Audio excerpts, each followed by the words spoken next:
લાઠી ખાતે ભવાની ગાર્ડનનું થયું હતું લોકાર્પણ 1,75,00,000ના ખર્ચે ભવાની ગાર્ડનનું થયું છે નવીનીકરણ।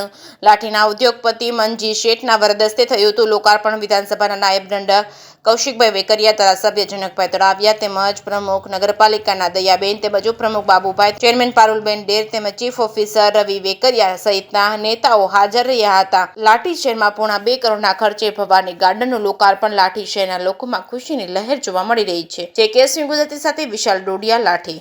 આજે તારીખ 17/4/2025ના રોજ ગુજરાત સરકારની યોજના મિશન અમૃત 2.0ના અંતર્ગત ગાર્ડન રીડેવલપમેન્ટનો જે કમ્પોનન્ટ છે એના અંતર્ગત લગભગ પોણા 2 કરોડની માતબર રકમ અને મનજી શેઠના પણ અનુદાનથી અને જગ્યાથી આજે એક એવું કહેવાય કે લોકાર્પણ બહુ ભવ્ય કર્યું છે અને લોકો માટે ગાર્ડન ખુલ્લો મૂક્યો છે, જેનાથી લાઠી શહેરની જનતાને સુખાકારીમાં વધારો થશે, એનું સ્વાસ્થ્ય જળવાઈ રહેશે અને એક એવું વાતાવરણ મળશે કે જ્યાં લોકો એકસાથે બધે ભેગા મળીને બેસી શકશે અને એનો જે સમય હોય એ સામાજિક એકતા પણ જળવાઈ રહેશે।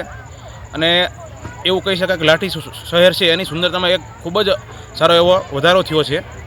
ઉપરાંત અત્યાર સુધીના ઇતિહાસમાં જોઈએ તો લાઠીનું આ લગભગ સૌથી મોટું લોકાર્પણ ગણી શકાય, જેમાં MLA સાહેબ માનનીય કૌશિકભાઈ, જનકભાઈ તળાવિયા, શેઠ શ્રી મનજીભાઈ ધોળકિયા, કાકેશ્રી લાભુબેન તથા ઘણા બધા અધિકારીઓએ હાજરી આપી।